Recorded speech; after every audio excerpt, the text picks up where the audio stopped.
What if the croissant, the most French pastry of all time, wasn't actually French?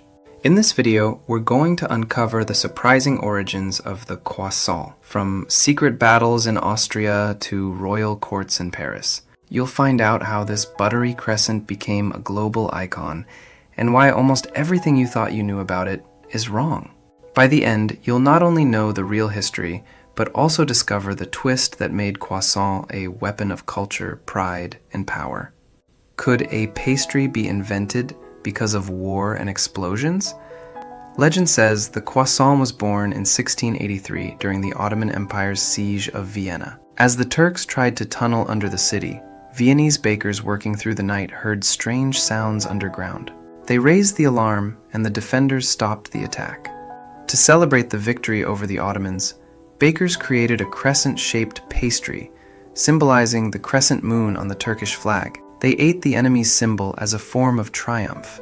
This is the croissant's alleged first appearance. Not in France, but in Austria. But was that the real origin, or just a myth? Historians suggest that this origin story is more legend than fact. However, there's no denying that Austria had a crescent-shaped pastry long before France did. It was called the Kipferl, and it dates back to at least the 13th century, long before the siege of Vienna. It was often made with nuts or simple dough, not layers of butter. The Kipferl was the ancestor. The French didn't invent the croissant. They refined it. So how did a humble Austrian treat become France's most iconic food?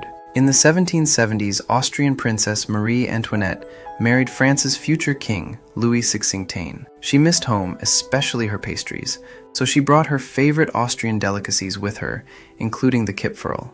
French chefs were inspired. They didn't just copy it, they transformed it. With butter, skill, and French flair, bakers developed a flakier, layered version of the Kipferl.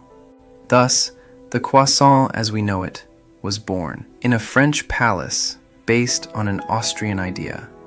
Why did it take 100 years for the croissant to become popular? Despite royal influence, croissants weren't instantly famous. For decades, they remained a niche pastry in elite circles. It wasn't until the mid-19th century that croissant exploded onto the Parisian scene. This was thanks to Austrian baker August Zang, who opened the first Boulangerie Viennoise, Viennese bakery, in Paris in 1839. Zang's buttery version of the Kipferl, called a croissant in French, became wildly popular. He didn't just introduce a pastry, he started a movement. Soon, every French bakery had to serve croissants. Not all croissants are created equal, and one law decided their fate. In France today, croissants fall into two categories: croissant au beurre, made with real butter, and croissant ordinaire, made with margarine. In 1993, France passed a law only croissants made with 100% pure butter could be labeled au beurre. That's why true butter croissants are often straighter, while margarine ones have a more curved shape. It's not just taste, it's legal. If your croissant isn't straight in France, it might not be real. How did the croissant go from royal courts to fast food menus? Today, croissants are everywhere, from French cafes to frozen grocery aisles to McDonald's breakfast menus. But the versions you see around the world vary wildly. Some are stuffed with chocolate, ham and cheese, or almond paste. Others are dipped, glazed, or deep-fried. In Japan, croissant-shaped taiyaki are filled with custard. In Turkey, simit croissants blend cultures.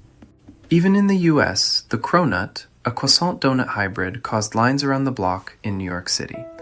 So, is the croissant French or Austrian? The truth is more layered than the pastry itself. The croissant is Austrian by birth, but French by evolution. The French gave it its name, its flaky texture, and its global fame. It's not about where it started, it's about who made it iconic.